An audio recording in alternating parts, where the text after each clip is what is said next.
Hey guys, how's it going? Guess who it is? Yeah, it's Ray from CMA, and I'm gonna just show you now what I've finished not too long ago. I had to clean up the mess. I mean, this is the big mess that was on the floor all over the place, so I had to clean up before I shot the video. So anyway, here I am, and here's the patch. So as you remember, we started off with this.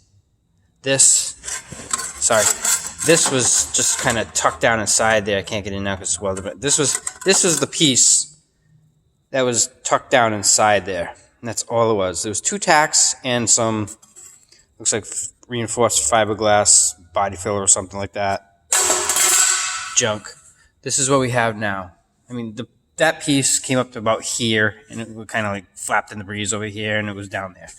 So now I have this piece in there, and I went way up into the good metal, cut back as far as I needed to, and then brought it down here.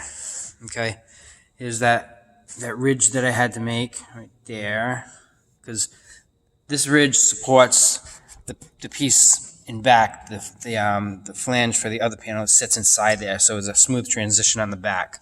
So, and on the bottom here, it's all welded completely all the way down and around, with a couple plug welds on it. This patch was hard to do. I'm not gonna lie to you. It's all rounded. It's a Porsche, so there's nothing flat about it. It's just everything's rounded and contoured. Let's see if I can get down here and you can see it. See, it's all round, contoured.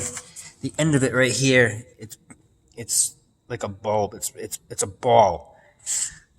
So anyway, just want to give you a little look at what's going on there behind the scenes, literally behind the scenes.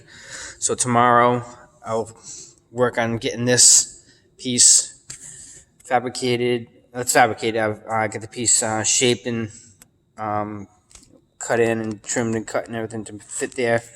And hopefully the lock support that I ordered for here will be in Monday, and I'll have that done. Now there's another piece that goes down in behind here somewhere. I got to figure out what's going on with that. But other than that, it's I think it's looking pretty good. So the owner's coming tomorrow to drop off the bumpers so I can take care of that Frankenstein. And that's about it for now. So guys, thank you so much for watching. I gave you a little treat tonight by not showing my face. So have a great night, guys, and we'll talk to you in the next video. See ya. Bye.